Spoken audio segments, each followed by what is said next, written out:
Welcome to the Not Supposed to Know podcast. This space has been created by artists Billie and Rob White from the hilly heart of Mid Wales. As artists, we both have an interest in the two related concepts of the unknown and the metaphysical, and how we can creatively access these spaces beyond everyday experience and understanding. We'd love to have conversations with as many like-minded creatives and other interesting folk about how the unknown, or what we are not supposed to know, impacts how they work. So it's lovely to be talking to Susan. We're collaborating. I'm burning or cooking some of your work. Yes. Hopefully this time I won't. I turned one of Susan's pieces to ash last time, so we're hopefully just turning it to charcoal this time. Yeah. I mean, it was very interesting watching it burn to nothing, I must say. It's part of the transformation. It's one of the transformations. Not the one we wanted, though. But, it'd be really nice to chat to you, Susan, just a bit about your work, because we've got this upcoming show in Barry that you've kindly invited me along to as well. Just to know how not knowing fits your work, but maybe where's the creative side come from? Maybe. Well, I think it comes very much from my family background. It's a creative family. My dad was an architect, and my mother was an artist and a technical draftswoman, very, very resourceful. And then in '56 we moved to Canberra. So my father took a job there as an architect. And at that time, Canberra, there was nothing in Canberra. Well, there was a university, a few buildings, and but not the Canberra you envisage today, with the contemporary it's kind of rebuilds. Yeah, it was only just starting. So Canberra's famous for its lake and its Parliament House, built on the top of a hill that's been cut off. There was nothing. The lake wasn't there. So my mother, her first job was drawing all the contour lines for the lake. Wow. And then every so often, the weekends, we would go down to a big empty railway siding. Well, not a siding, covered building. Yeah. They used to have trains. And they had a flow chart, because, these days you do it all on a computer. Yeah. But this was actually a flow chart with water and everything kind of made to scale to find all the stagnant bits. It's just fascinating. And then, obviously, being quite remote, there was nothing cultural really going on. So we would get Sydney Symphony Orchestra would come once a year to a place gloriously named the Albert Hall. To go with the university, presumably. And they give us a concert. It was very nice, but that was it for the year. Yeah. So really, when we wanted a concert or a play or an art exhibition, we had to do it ourselves. So one of my greatest memories is of putting on a full performance of King Arthur with an orchestra and singing, and my mother did all the costumes. Yeah. And part of the thing was we were in these diaphanous costumes and we had to be naked underneath, but we were wearing body stockings and we got dye for the body stockings. And the dye came from China, so we were all yellow. Oh no! So, there was all this improvisation. Like us, things not going quite as we expected. Absolutely. So that was, I suppose what I'm saying is that was a really rich heritage, and I really much prefer being a maker and a performer to being a consumer of art in any form. Yeah, that makes sense. Because your work seems to be, well, now pulling on that idea of using things that are already in use or had a use, or Yes. this kind of functional objects that may no longer, or almost become waste, I suppose, is it? I don't know. Yeah, absolutely. Stuff that quite often gets thrown away. And this definitely comes from my mother's resourcefulness. And I think we're not supposed to know. It's a very interesting question. I'm trying to think, well, what is that? And I think it's very much to do with the process. You go down to the studio with not an idea in your head and start mucking about with a bit of material, and then something begins to emerge.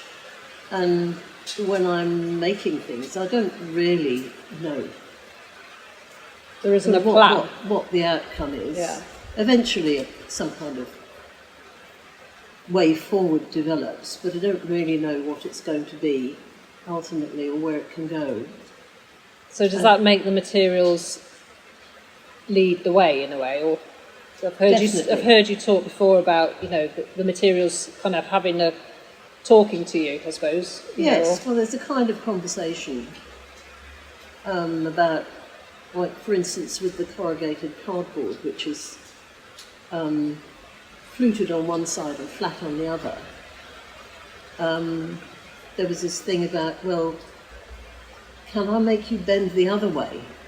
You can bend that way along the flutes, but will you go against the flutes, and finding a way of doing that and making something with it and seeing how far I could push that.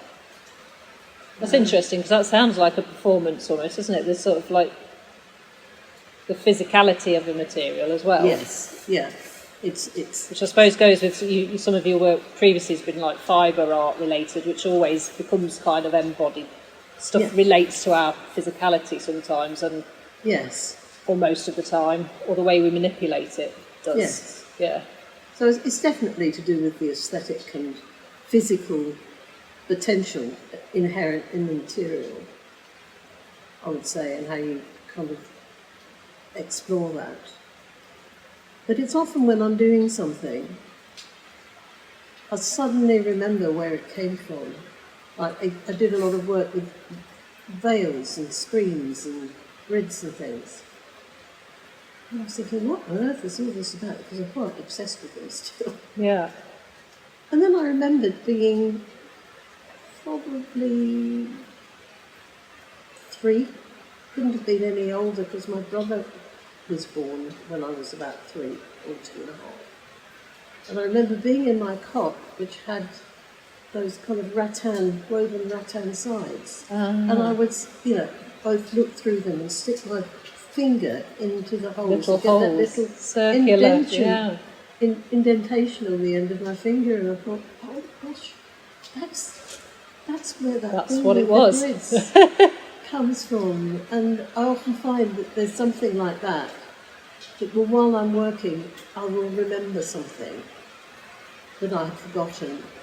So that's interesting, isn't it? When we're talking about not knowing, but somehow maybe we do know and we're not. So maybe, I know your previous life was in a different realm, wasn't it? So, yes. And yes. Maybe that, things we've forgotten, like you say, or put to the back of our memory bank, are triggered. Yes, and then they often come back in a new way. I mean, I suppose, thinking about psychotherapy, there are memories that come to the surface, but does it stay at the level of, say, trauma, which it might have originally been, or can it move on to be something else? And I think in art that's really important, because I look at a lot of young people's art, and it's very often to do with trauma. Yeah, and very literal, literal. Yeah, very literal. Yeah, and splashing it all out on the page. And I think or the canvas, should I say. And I think, to me, that's not particularly interesting as art. It's when it can be transformed. But that takes us, I suppose it's a step on the way, isn't it? Oh, absolutely. You have to. Because I can see that in my practice where I've like almost vomited something out and I don't know what it is. It's very visceral. But then it takes a lot longer for you to work through that to come to something a bit more, like you say, that, I don't know, is it transcend? I don't know, it's transforming or transcending into a different kind of...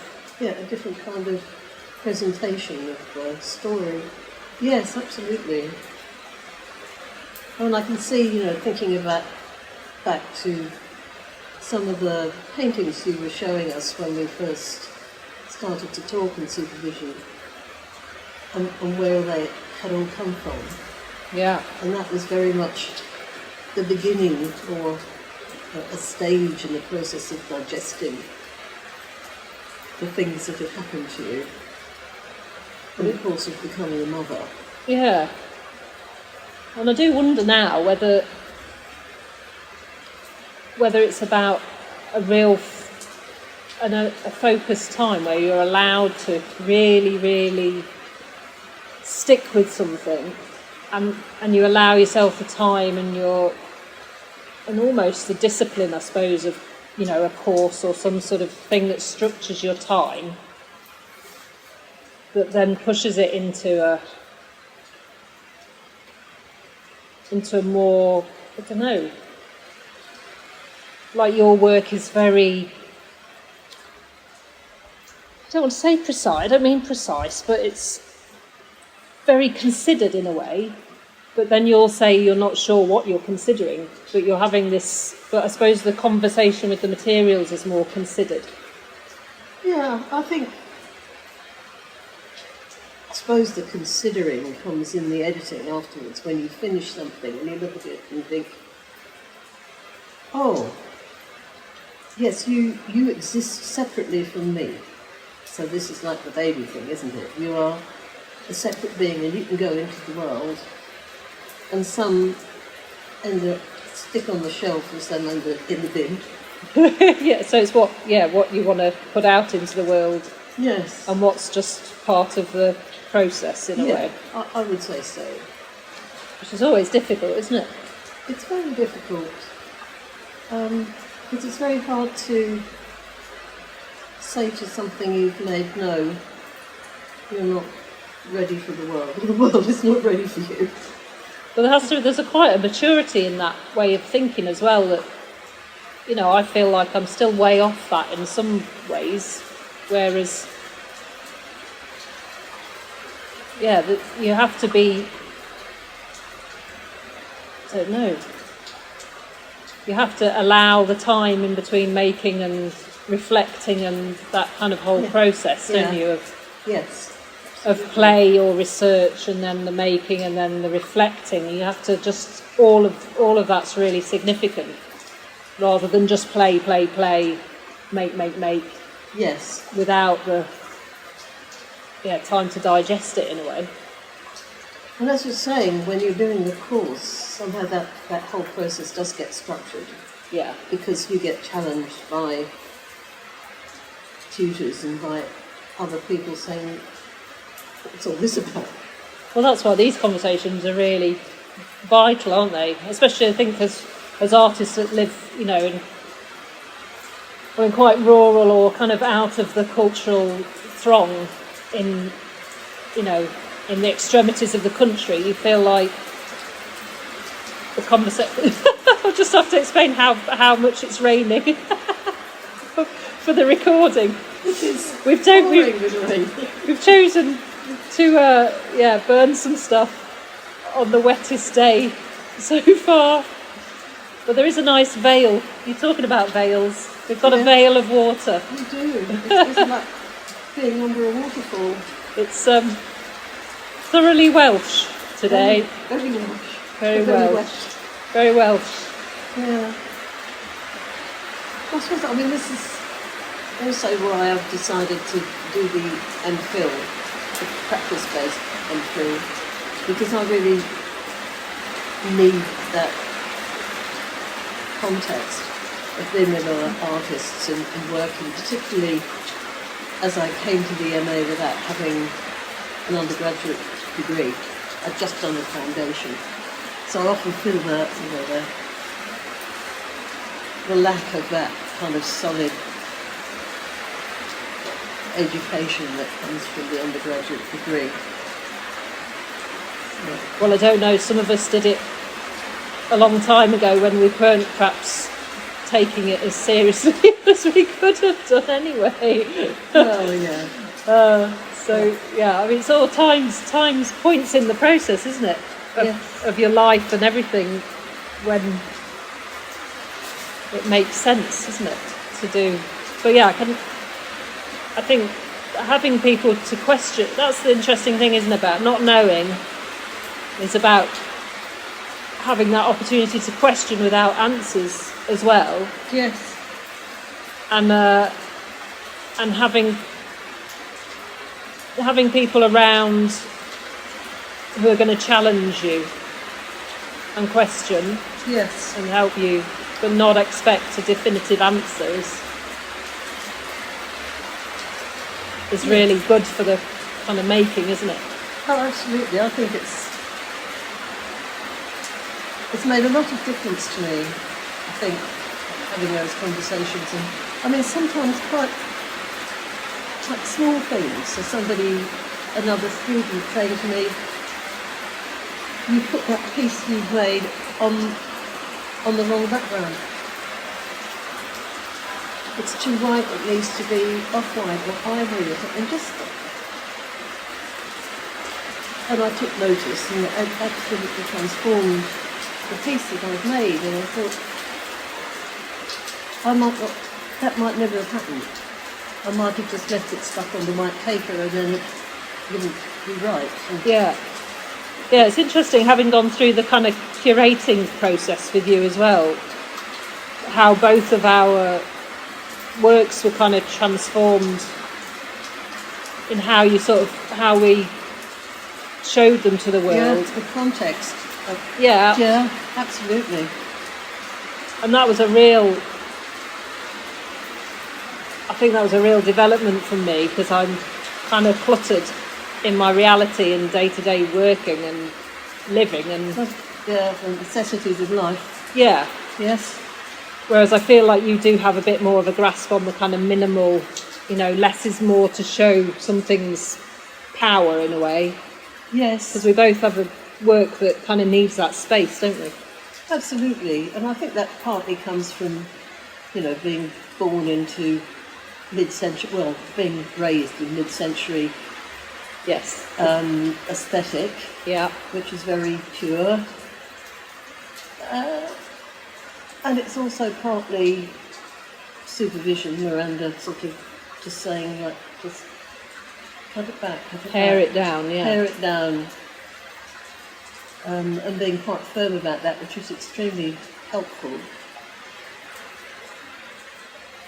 Yeah, and I thought that show in Nottingham worked particularly well. I was looking at the photographs on your website the other day. Yes, the last NSTK. Yeah, we do need to bring some of us back together, I think, and a few more people, I think. Just change the mix slightly, but do another curated show, because that's that's another way of working, isn't it? That's totally new.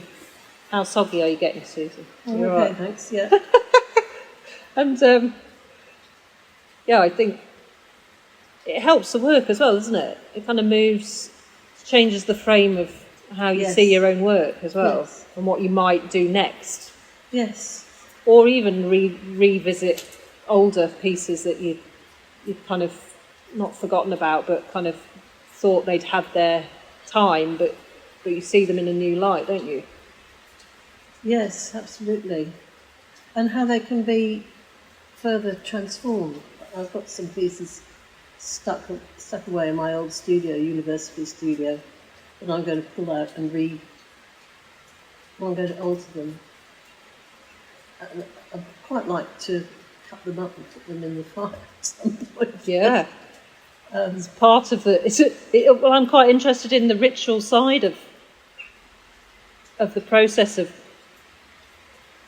putting things into fire, because it's kind of like a cooking process, but the transformation is so, you don't end up with a functional or an item that is, it's so ephemeral and so transient that it kind of brings up a lot of sort of ritual and ceremonial, spiritual. It can, lead you down that path quite easily. It is alchemical. Yes. I'm very struck by the way my simple little pieces that I've made are transformed by your fire. I think the pieces that come out are far more beautiful. Well, you can't call them my simple little pieces, because we've just talked about how considered they are, Susan, and how long it's taken you to get to that point of them being your simple little pieces. Yes, but nevertheless, I mean, they are quite. Well, it does. Simple. It takes it into a different space. I don't know why that material transformation is so interesting, but obviously I find it really interesting. But I think it's absolutely fascinating, particularly the bamboo. Yes, because it's organic nature, the way it twists in the heat, and it does a very interesting. It's very dramatic. And that's very interesting, because most of the time, if you imagine charcoal as being a wood-based, it starts off as wood in some form or other, and that always fractures. So it's very interesting that those thin bamboos stay totally intact. I think they have to be quite long, and then they only sort of slightly split. So they're sort of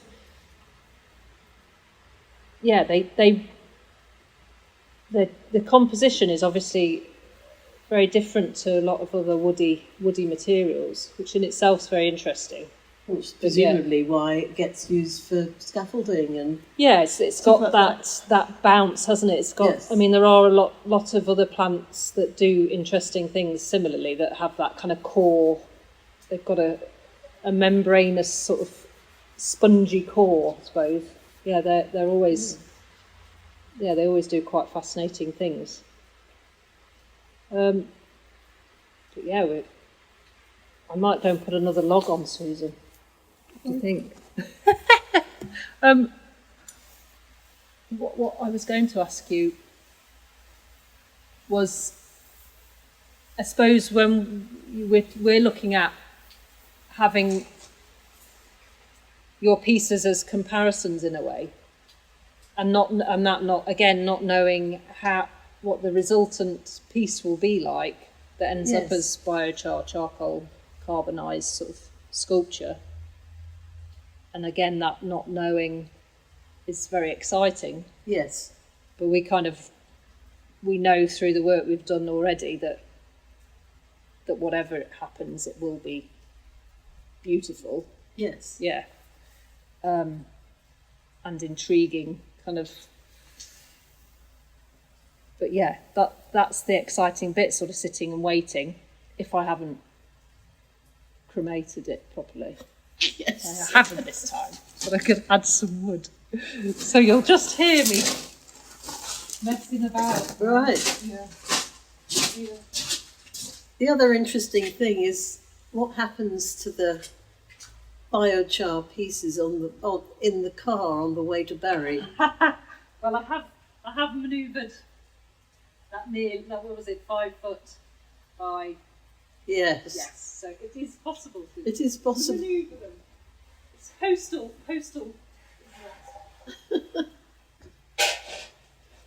Right. How are we doing? Yeah, it's looking good. So we've got a very large sealed tin within a normal incinerator style garden incinerator bin. And I'm just packed wood around it as well as underneath it. It's burning very well in spite of the incredible weather.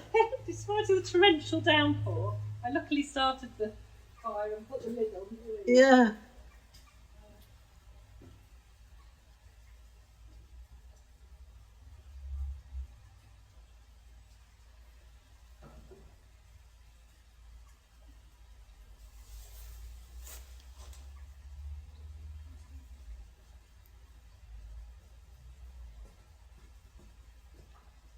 And I think fire and burning is endlessly fascinating, but it's the destructive elements and the aesthetic elements, and the I suppose it's about life and death ultimately, dust to dust and ashes to ashes and all that. Yeah, for me it's like, I mean, they also call it forced decomposition.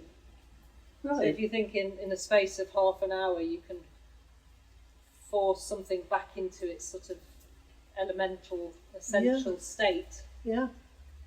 It's extreme, but it's an extreme process, but then you end up with such material that is so seemingly gentle, and if you think of people who draw with charcoal, it very rarely has a force. I don't know. It's a subtlety, isn't it? It is to the material. Yes.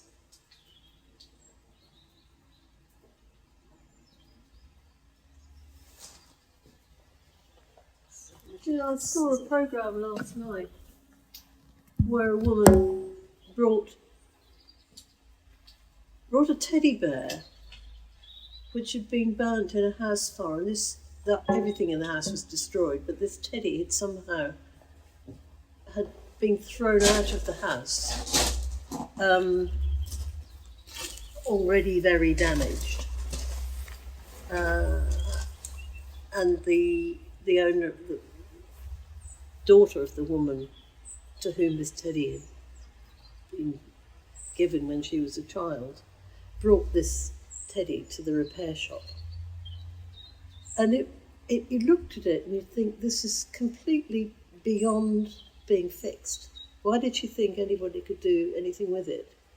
And these two women patiently cleaned all the charred stuff away and then remade parts that were completely damaged. But basically, when they'd finished, this teddy just looked like an old teddy. They'd got rid of all the burning smell. Wow. And this gets me on to another of my preoccupations, which is the power of objects. People on these programs talk about, this is now I will always have my mother with me. My father touched this, and so when I touch it, I'm touching him. Or this is part of our family history, and I'll pass it on to my children, and then, this will connect us all together. This idea of connection through objects.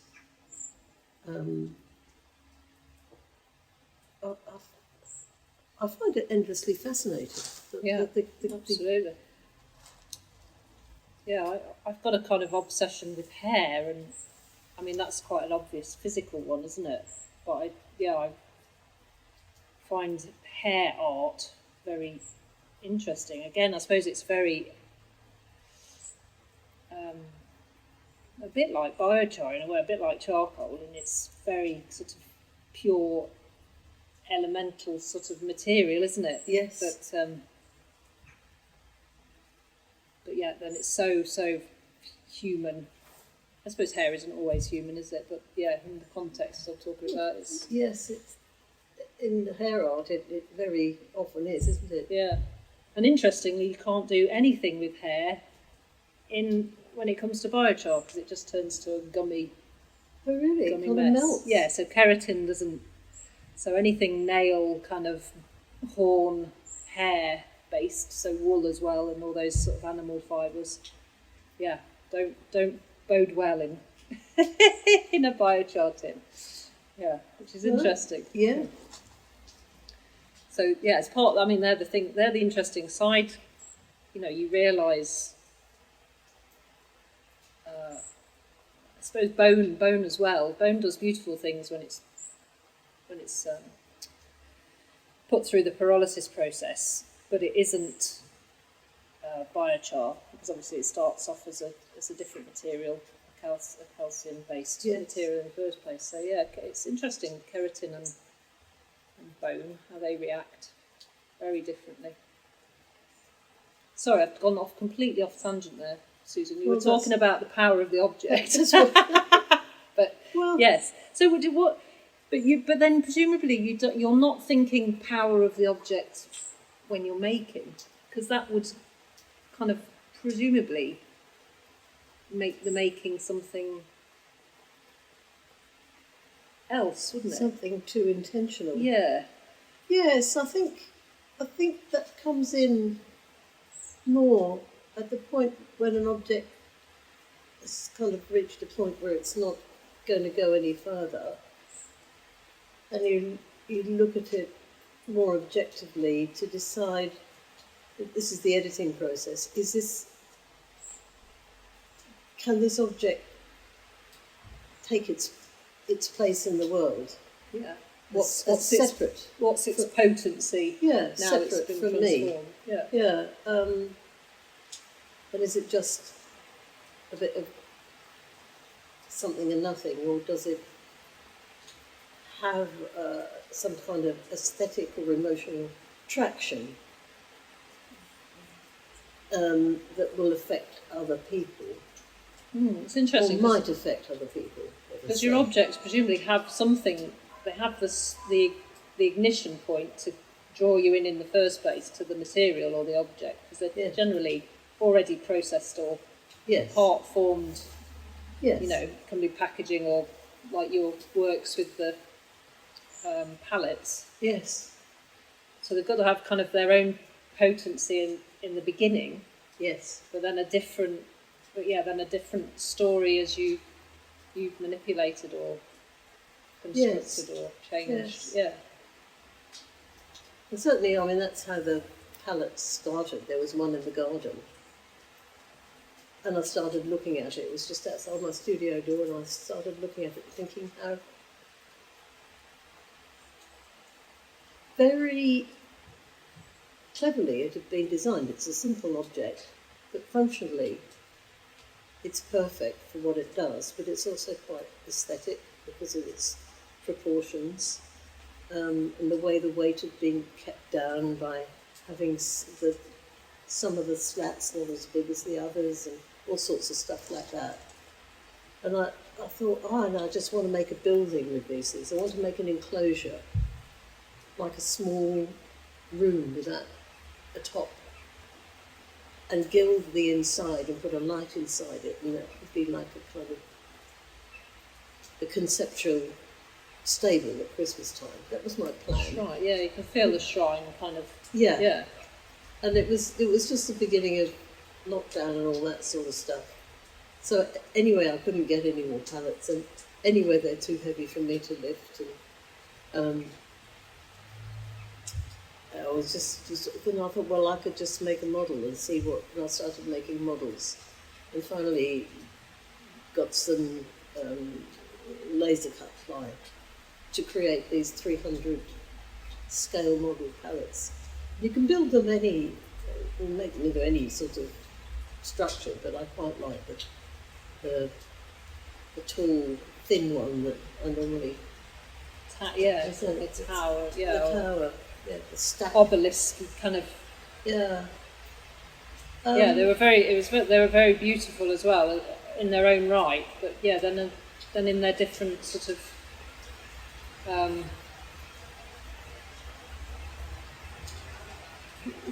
As you manipulated them into different sort of compositions. Yeah, different configurations. Configurations, sort of architecturally changing them. Yeah.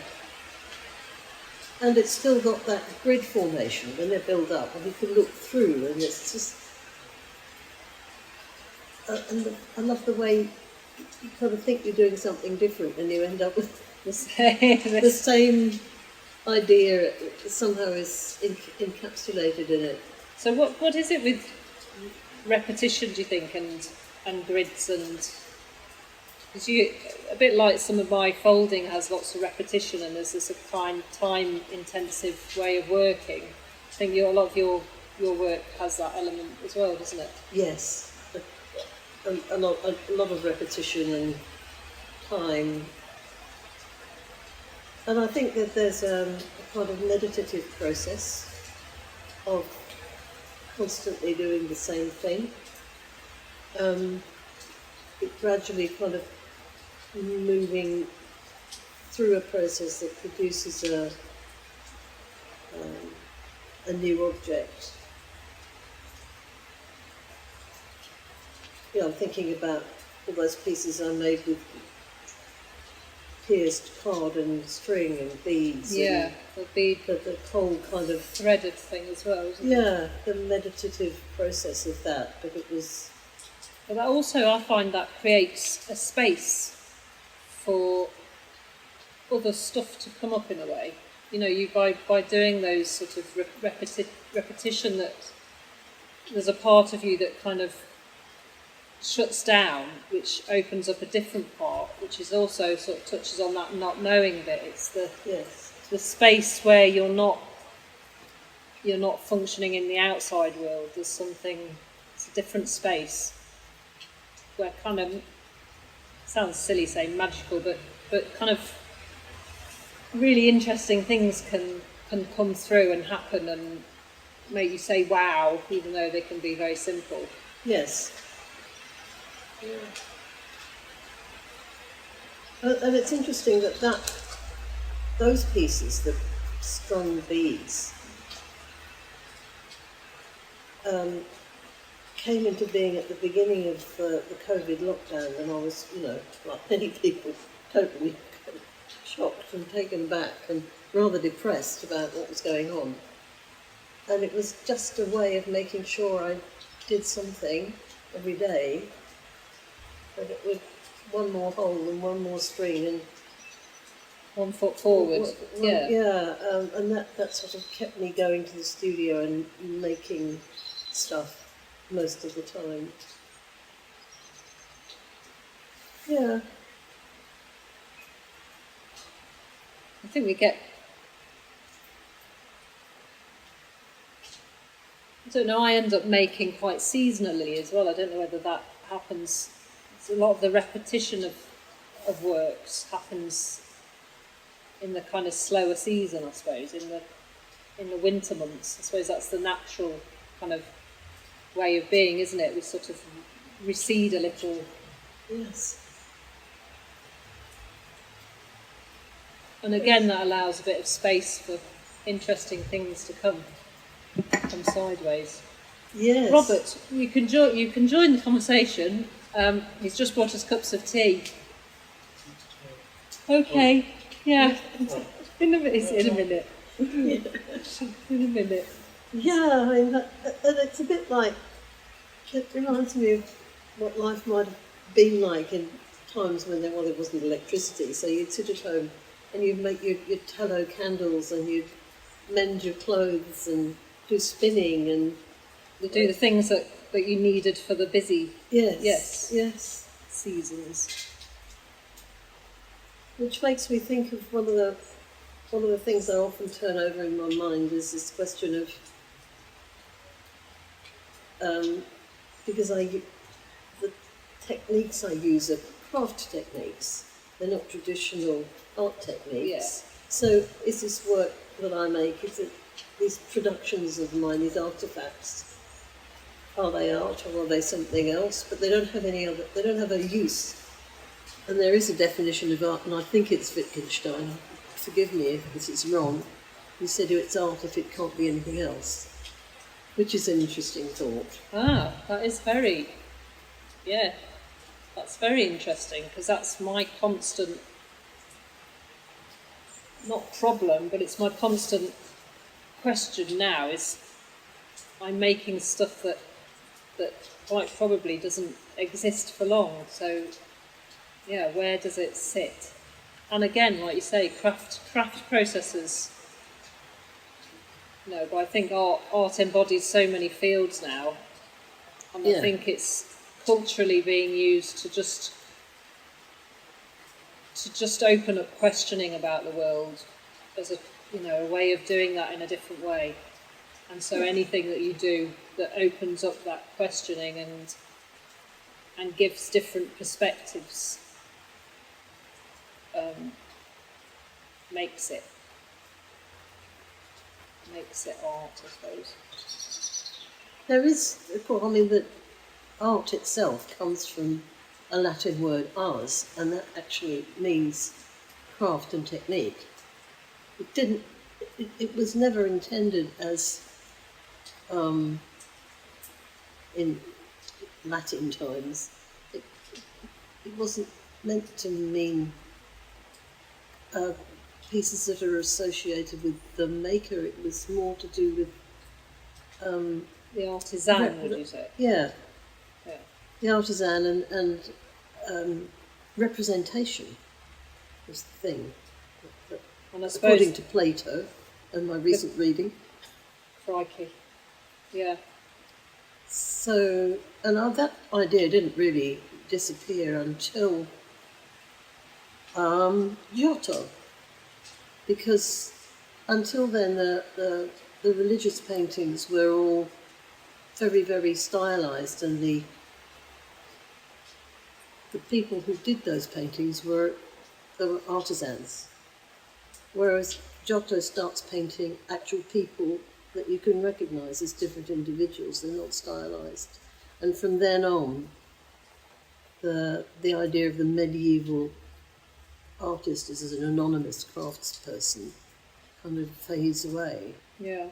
And we start getting more and more obsessed with the genius of the artist. The romantic vision. Yes, the romantic vision, which I think is being kind of completely turned inside out again now, isn't it? Yes. Yeah. I mean, the amount of kind of, not conferences, but, online discussions and talks where the people are just saying it's not about the romantic artists alone in the studio fighting with themselves over, the dilemmas of whatever their inner demons. Yeah. That almost that we're in service now, that we're in public service, which is interesting.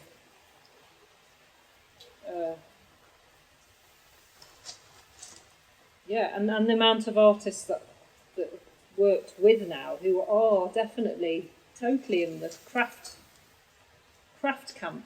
That isn't I'm defining it now, but they're artists. I don't think it's become so blurred that it's almost the definition isn't there anymore. Yes, I think I must have told you that I gave a presentation to last year's MA students, and right at the end of my presentation I took work. I didn't just do a PowerPoint, I took actual objects, because photographs are nothing. Death by PowerPoint, yeah. So I took my bits of cardboard and string and whatever. And right at the end, one of the students said, "But why is this art?" Ooh. Which was rather rude. But and I said, "Well, that's an interesting question, which we don't have time to talk about." But I still am thinking about that. Guess what is it? What is art? And that's full circle then back round to why we need to be in that sort of critical dialogue all the time.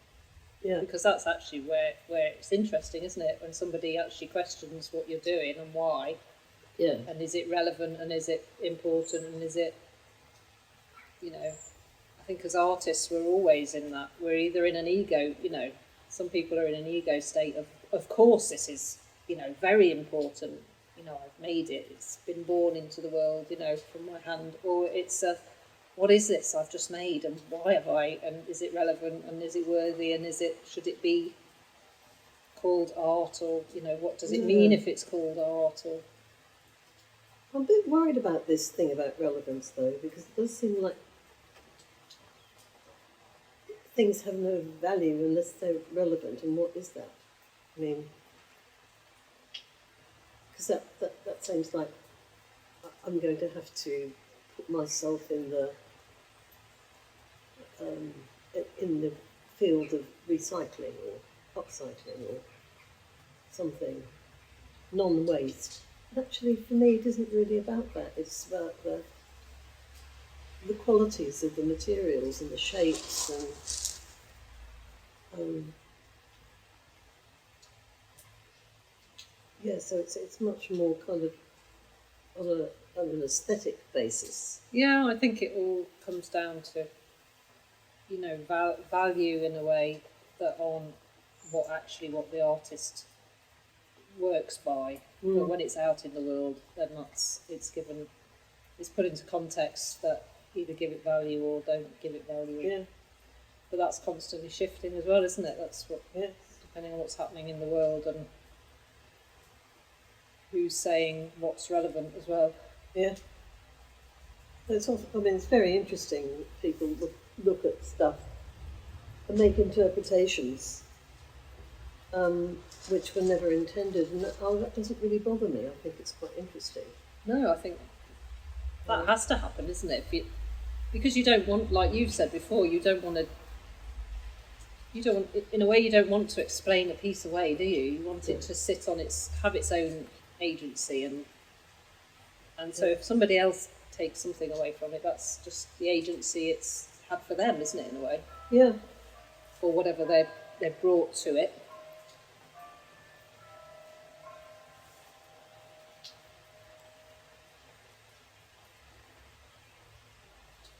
Well, I think that it's art because I say it is actually quite facile. It's a silly expression, but I think there needs to be more to it than that.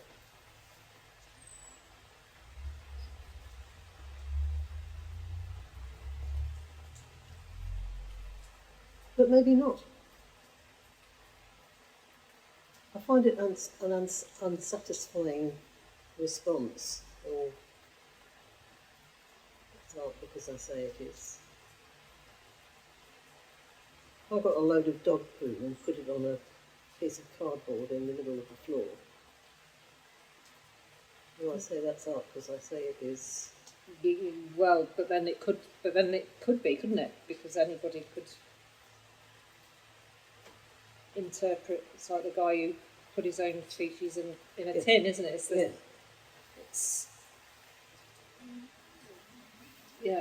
That's the trouble with shit. You can bring so much to the conversation, can't you, when it's involved?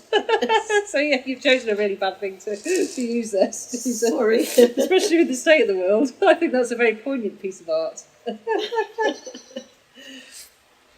that's one thing I was going to say, I haven't biochard anything, but I've done rabbit droppings. So they come out very beautifully. Well, they're a very nice little shape, aren't they? Yeah. It is just organic, nicely processed organics, ready to go.